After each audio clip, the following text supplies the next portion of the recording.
Party के सभी छोटे बड़े पदाधिकारी एवं कार्यकर्ताओं ने आज आप लोग देश में मैं जहाँ आपके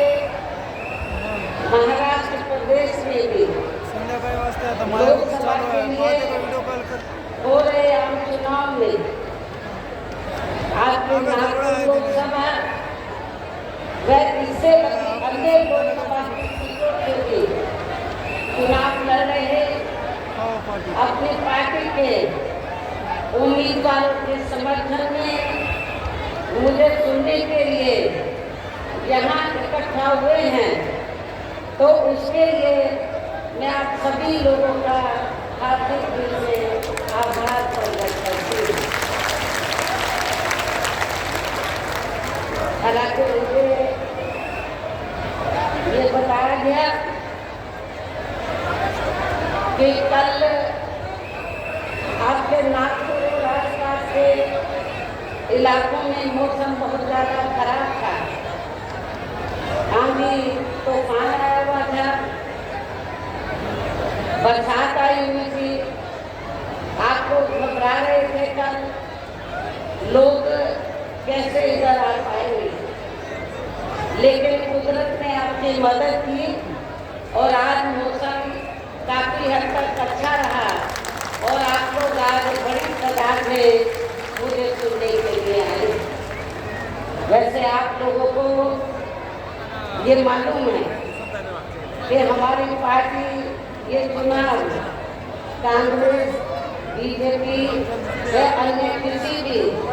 विरोधी पार्टी के साथ मिलकर नहीं, बल्कि अकेले ही, खासकर यहाँ अपने गरीबों, मजदूरों, दलितों, आदिवासियों, पिछड़े वर्गों, मुस्लिम व अन्य अक़लियतों के बलबूते पर ही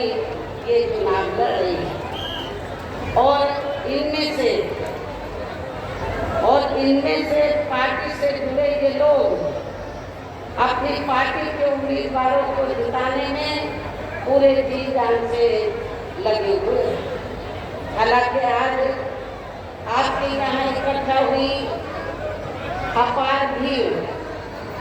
खराब मौसम होने के बावजूद भी यहाँ इकट्ठा हुई अपार भीड़ व भीड़ के जबरदस्त जोश को भी देखकर अब मुझे ये काफी हद तक भरोसा हो गया है कि इस बार आप लोग इस चुनाव में जहाँ अपने प्रदेश से अपनी पार्टी का बेहतर रिजल्ट जरूर लाएंगे। इसके लिए अब मैं आप लोगों का ध्यान वो जरूरी बातों की तरफ दिलाना चाहती हूँ और इस संबंध में मैं विशेषकर कांग्रेस, बीजेपी व इनकी अन्य सभी सहयोगी पार्टियों के बारे में ये कहना चाहूँगी कि आज़ादी के बाद शुरू में केंद्र में देश के अधिकांश राज्यों में भी ज़्यादातर सत्ता यहाँ कांग्रेस पार्टी के ही हाथों में केंद्रित रही है, किंतु इनकी अधिकांश मामलों में रही गलत नीतियों एवं गलत कार्य प्रणाली आदि की वजह से ही फिर इस पार्टी को केंद्र में काफी राज्यों की भी सत्ता से बाहर होना पड़ा है और यही स्थिति इनकी सहयोगी पार्टियों की भी बनी रही, जिसके कारण ही पिछले कुछ वर्षों से बीजेपी व इनके सहयोगी दल केंद्र व अधिकांश राज्यों की भी सत्ता में काबिज हो गए। कांग्रेस पार्टी की गलत नीतियों व कार्यशैली की वजह से ही आप लोगों को ये मालूम है कि हमें बहुजन समाज पार्टी बनाने की भी जरूरत पड़ी। यदि कांग्रेस पार्टी कमजोर तबके के लोगों का पूरी ईमानदारी निष्ठा से भला करती, उनको भारतीय संविधान के तहत जो दिए गए कानून है उनका पूरा लाभ उनको देगी, तो शायद हमें बहुजन समाज पार्टी को बनाने की जरूरत नहीं पड़ती, लेकिन बीएसपी को बनाने की जरूरत इसलिए पड़ी क्योंकि कांग्रेस पार्टी की कथनी करने में काफी अंतर था। आप लोगों को ये भी मालूम है कि आप लोग कांग्रेस पार्टी के राज में लंबे अरसे तक, काफी लंबे अरसे तक ये संघर्ष करते रहे कि बाबा साहब डॉक्टर अम्बेडकर को भारत रत्न की उपाधि से सम्मानित किया जाना चाहिए, लेकिन कांग्रेस पार्टी ने बाबा साहब डॉक्टर अम्बेडकर को अपने जीते भी उनको भारत रत्न की उपाधि से सम्मानित नहीं किया। और इतना ही नहीं, इनके कारवां को, मूवमेंट को आगे बढ़ाने वाले, बाबा साहब के देहांत के बाद इनके कारवां को, मूवमेंट को आगे बढ़ाने वाले माननीय श्री कांशीराम जी की जब डेथ हुई, मृत्यु हुई, तो तब सेंट्रल में कांग्रेस पार्टी पावर में थी। तो सेंट्रल में कांग्रेस पार्टी ने एक दिन का भी माननीय श्री कांशीराम जी के सम्मान में राष्ट्रीय शोक किया नहीं किया। इतना ही नहीं, बाबा साहब डॉक्टर अम्बेडकर के अथक प्रयासों से अति पिछड़े वर्ग के लोगों को जो मंडल कमीशन की जो रिपोर्ट आई, उसके तहत जो उनको आरक्षण का लाभ मिलना चाहिए था,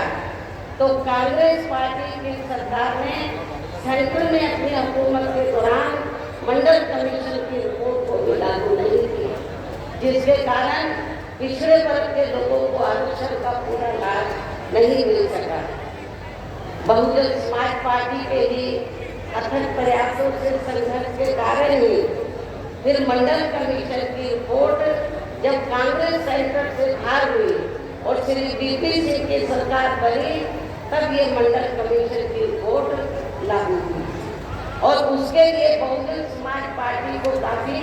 संघर्ष करना पड़ा। पहली बार बीएसपी के कुछ एमपी जीत कर आए थे 1989 में, मैं खुद भी जीत कर आई थी।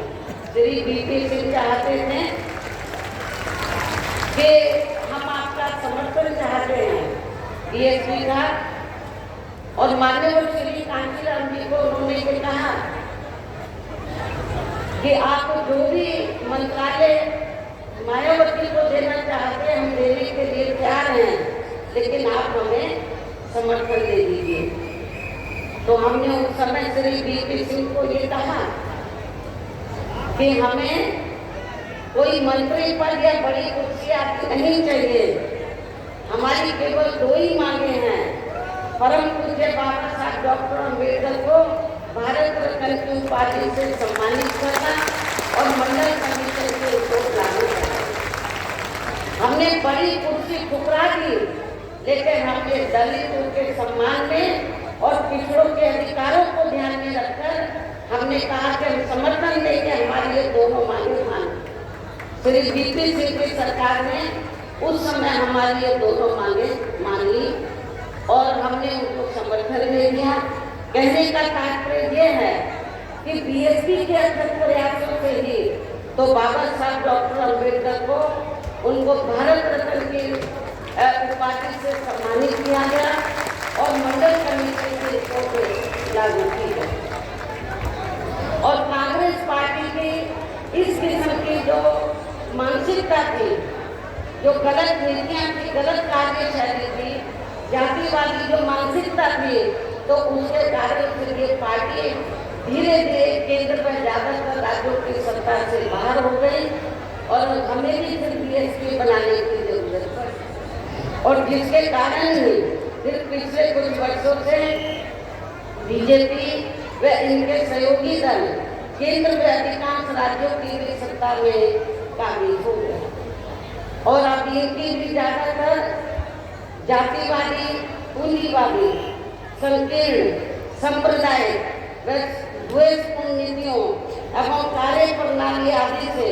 तथा इनकी कथनी व करनी में भी काफी अंतर होने की वजह से ऐसा लगता है कि इस बार की पार्टी भी, यानी कि भारतीय जनता पार्टी भी केंद्र की सत्ता में आसानी से आने वाली नहीं, बशर्ते यदि ये चुनाव इस बार फ्री एंड फेयर होता है तथा आम चर्चा के मुताबिक वोटिंग मशीनों में भी कोई गड़बड़ी आदि नहीं की जाती है। और वैसे भी इस बार चुनाव में इनकी कोई भी पुरानी व नई चल रही नाटकबाजी, जुमलेबाजी व गारंटी आदि काम में आने वाली नहीं, क्योंकि अब देश की जनता काफी हद तक इस बात को समझ चुकी है कि इनकी पार्टी ने अब तक देश के विशेषकर गरीबों, कमजोर तबकों, मध्यम वर्गीय एवं अन्य मेहनतकश लोगों को जो इन्हें अच्छे दिन दिखाने के असंख्य प्रलोभन भरे वायदे किए हैं तथा इनको हवाई व काल की गारंटी भी काफी दी है, तो उनका जमीनी हकीकत में अभी तक भी इन्होंने लगभग 1/4 हिस्सा भी कार्य पूरा नहीं किया, बल्कि इसके स्थान पर इनका ज्यादातर समय व ताकत भी यहाँ इनके अपने चहेते रहे बड़े बड़े पूंजीपतियों एवं धंधा सेठों को ही ज्यादा से ज्यादा मालामाल व धनवान आदि बनाने में ही तथा इन्हें हर स्तर पर छूट देने व बचाने में ही लगी रही है, जिनके अधिकांश आर्थिक सहयोग से ही ये पार्टी व अन्य पार्टियां भी अपना संगठन चलाती हैं तथा चुनाव आदि भी लड़ाती हैं, जिसका काफी हद तक खुलासा माननीय सुप्रीम कोर्ट की सख्ती से बॉन्ड की आई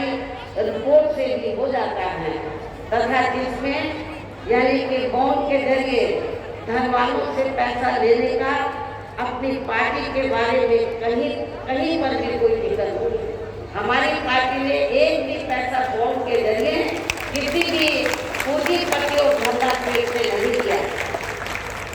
इसके साथ ही कांग्रेस पार्टी की तरह ही बीजेपी ने भी केंद्र की तमाम सरकारी जांच एजेंसियों का ज्यादातर राजनीतिकरण कर दिया है, जिसकी देश में यह आम चर्चा भी है। इसके अलावा देश के किसान वर्ग भी वर्तमान बीजेपी की सरकार में शुरू से ही अपनी विभिन्न समस्याओं को लेकर काफी ज्यादा दुखी व परेशान रहे हैं और अभी भी है, जबकि यूपी में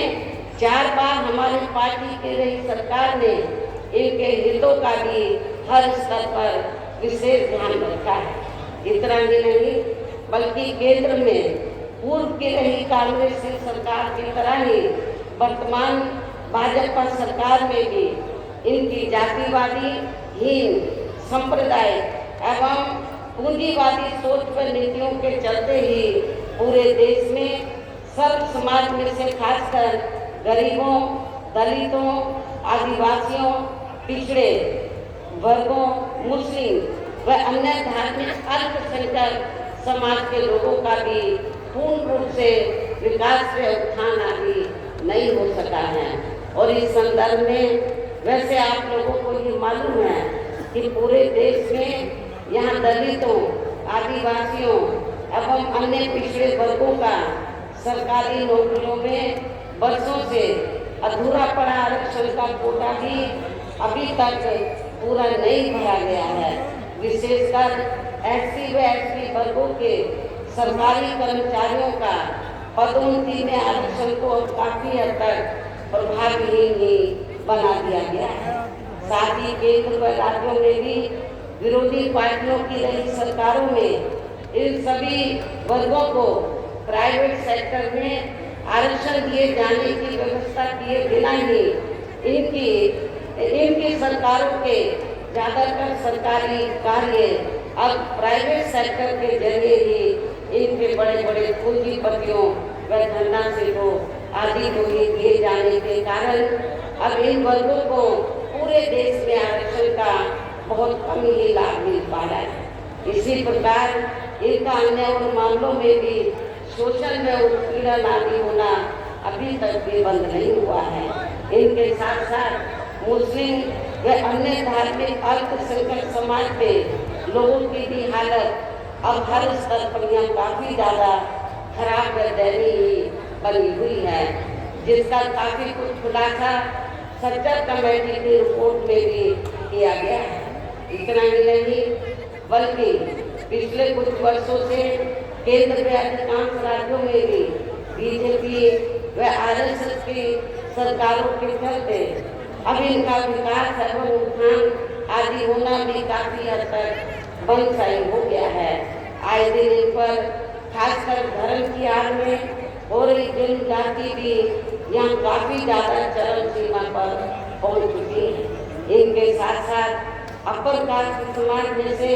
विशेषकर गरीब लोगों की भी हालत हमें कोई खास अच्छी नजर नहीं आती है। इनकी गलत कृषि नीतियों के कारण किसान वर्ग भी आए दिन आंदोलित ही रहता है। साथ ही इनकी गलत आर्थिक नीतियों की वजह से देश की अर्थव्यवस्था पर भी इसका काफी बुरा प्रभाव पड़ा है, जिससे यहाँ विशेषकर छोटे एवं मध्यम वर्गीय व्यापारी वर्ग भी काफी ज्यादा दुखी व परेशान है। और अब केंद्र में पूर्व की रही सरकारों की तरह ही वर्तमान भाजपा सरकार में भी यहाँ पूरे देश में गरीबी, बेरोजगारी एवं महंगाई आदि भी लगातार काफी ज्यादा बढ़ रही है। देश में हर स्तर पर फैला भ्रष्टाचार भी अभी तक कोई खास खत्म नहीं हुआ है। इनके अलावा केंद्र की वर्तमान भाजपा सरकार में भी अपने देश की सीमाएं अभी तक भी पूरे तौर से सुरक्षित नहीं है। ऐसे में अब आप लोगों को देश में हो रहे लोकसभा चुनाव में कांग्रेस, बीजेपी व इनकी सहयोगी पार्टियों को भी केंद्र की सत्ता में आने से जरूर रोकना है, जिनकी नीतियों व कार्यशैली आदि को आप लोग काफी हद तक आजमा भी चुके हैं। और अब ये विरोधी पार्टियां किस्म किस्म के साम, दाम, दंड भेद आदि अनेकों हथकंडे इस्तेमाल करके केंद्र की सत्ता में आने की पूरी कोशिश में लगे हैं, जिनसे अपनी पार्टी के लोगों को हर स्तर पर काफी ज्यादा सावधान रहना है। और इस मामले में विरोधी पार्टियां अपने अपने पक्ष में हवा बनाने के लिए खासकर मीडिया, ओपिनियन पोल व सर्वे आदि का जो बड़े पैमाने पर इस्तेमाल कर रही हैं, तो उनसे पार्टी के लोगों को बिल्कुल भी गुमराह नहीं होना है। इसके साथ ही विरोधी पार्टियों के विभिन्न रूपों में जारी किए गए इनके हवाई व प्रलोभन भरे चुनावी घोषणा पत्रों एवं वायदों आदि के बहकावे में भी अपनी पार्टी के लोगों को कतई नहीं आना है, जिन्हें ये पार्टियां चुनाव खत्म होने के बाद ज्यादातर अमल में नहीं लाती हैं। और अब जिन पर से देश की जनता का अधिकांश विश्वास ही उठ गया है, यही खास वजह है कि हमारी पार्टी किसी भी चुनाव में अपनी पार्टी का कोई भी चुनावी घोषणा पत्र आदि जारी नहीं करती है। वैसे भी हमारी पार्टी किसी भी मामले में कहने में बहुत कम बल्कि कार्य करके दिखाने में ही ज़्यादा विश्वास रखती है। और इस बात का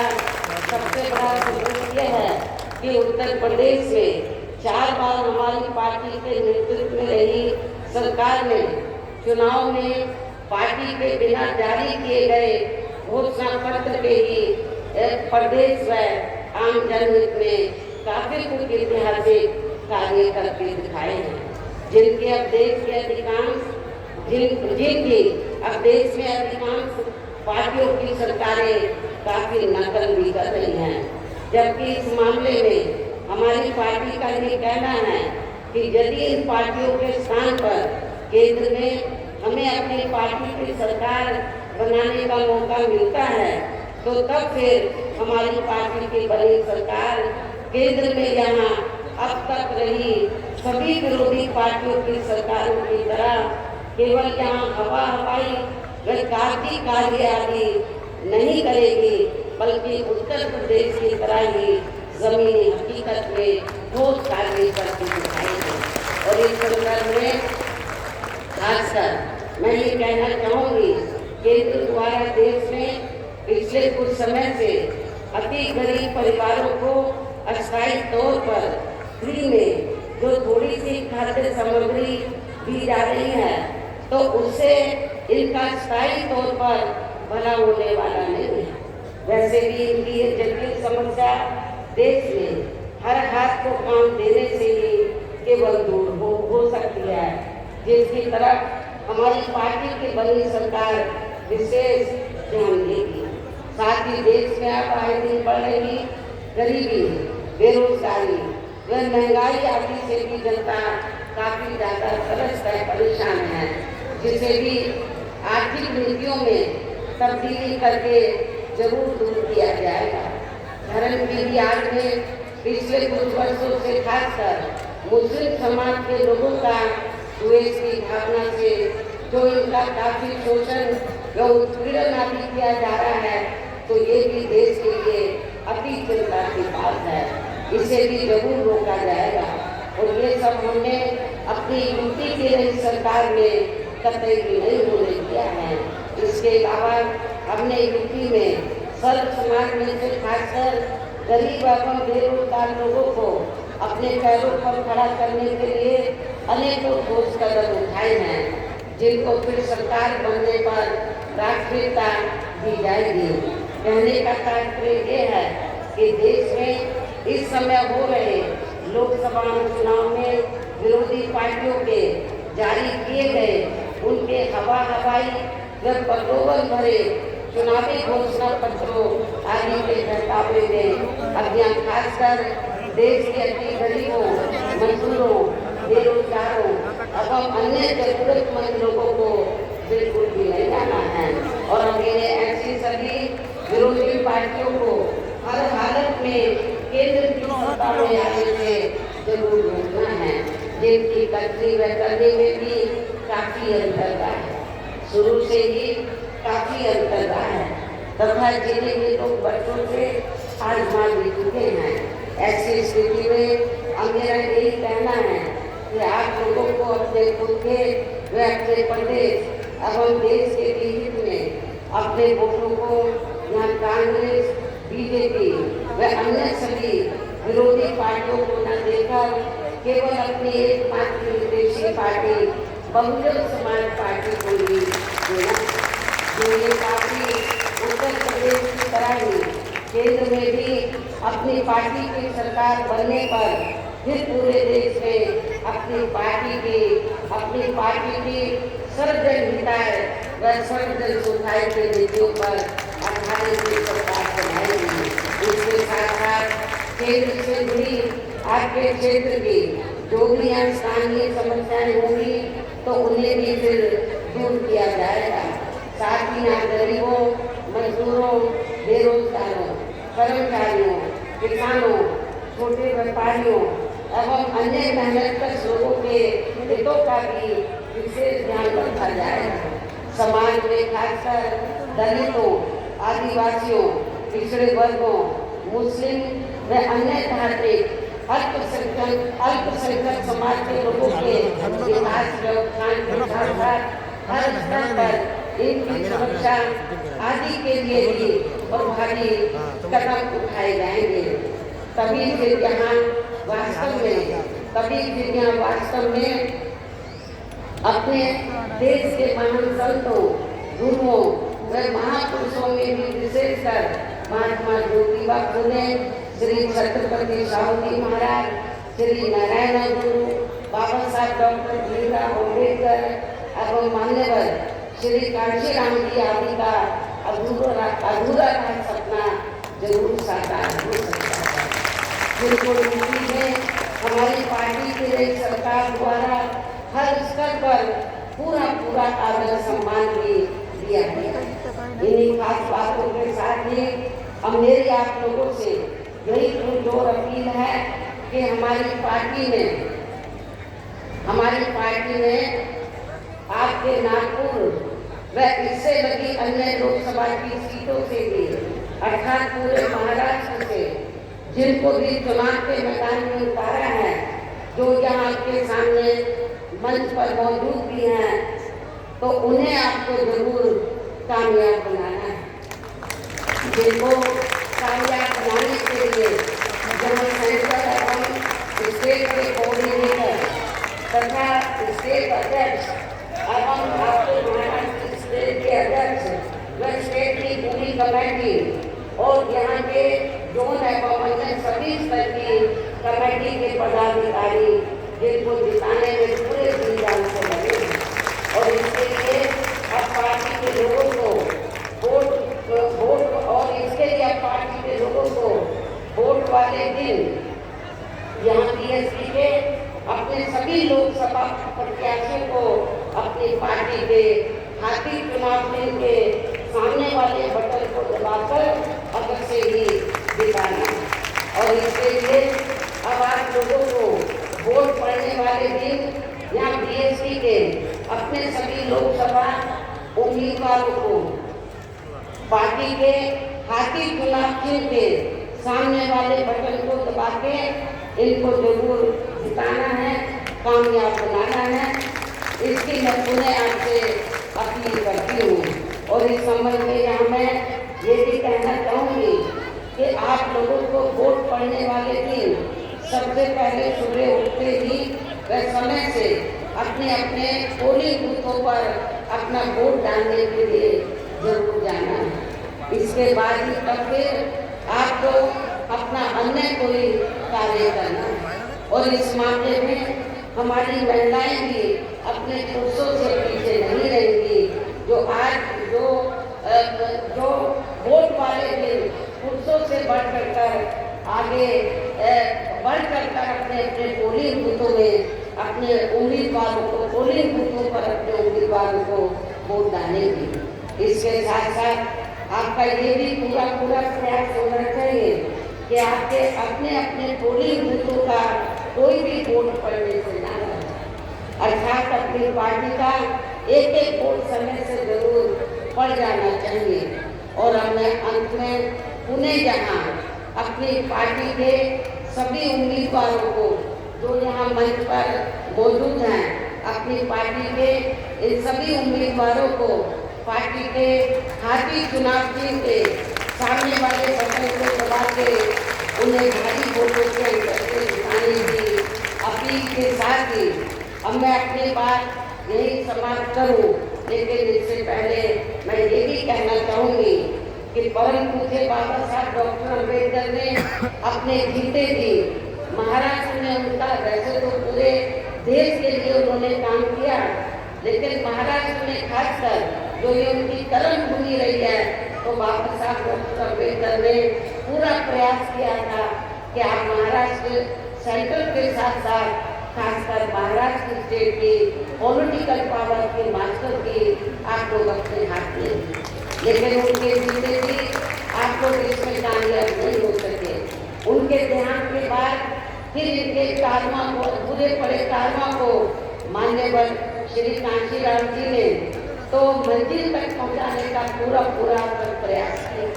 इत्तेफाक से मान्यवर श्री कांशीराम जी की ये भी महाराष्ट्र की कर्म भूमि रही। उन्होंने पूना से इस मूवमेंट को शुरू किया, पूरे महाराष्ट्र में लेकर गए, पूरे देश में लेकर गए, बहुत मेहनत की उन्होंने, लेकिन उनके जीते भी आप लोगों ने उनको निराश ही रखा। बाबा साहब को भी निराश किया, मान्यवर श्री कांशीराम जी को भी निराश किया। अब दोनों हमारे बीच में नहीं है। मेरे आप लोगों से पुरजोर अपील है कि यदि आप लोग वास्तव में परम पूज्य बाबा साहब डॉक्टर भीमराव अम्बेडकर और मान्यवर श्री कांशीराम जी के आप सच्चे अनुयायी हैं, तो जो गलतियां अभी तक आप लोगों ने की हैं उसमें सुधार लाकर आप लोग उनके अधूरे पड़े कामों को जरूर आप लोग पूरा करेंगे। अभी मौका मिल रहा है, आप पूरे देश की लोकसभा चुनाव हो रहा है, आपके महाराष्ट्र स्टेट में भी हो रहा है। मेरी आप लोगों से पुरजोर अपील है, खास रूप से नागपुर विदर्भ के लोगों से क्षेत्र के लोगों से, वैसे तो पूरे महाराष्ट्र के लोगों से पुरजोर अपील है कि आप लोग जो कुछ कार्य आप लोगों के आप लोग अब उनके ध्यान के बाद तो ये कार्य जो उनकी दिली तमन्ना थी उसको जरूर पूरा करें और इस चुनाव में आप लोग जरूर अच्छा रिजल्ट लाएं। तो यही हमारे इन दोनों महापुरुषों के प्रति आपकी सच्ची श्रद्धांजलि होगी। तो इन्हीं जरूरी बातों के साथ ही अब मैं पुनः अपनी पार्टी के सभी उम्मीदवारों को पार्टी के हाथी चुनाव चिन्ह के सामने वाले बटन को दबाकर इनको भारी वोटों से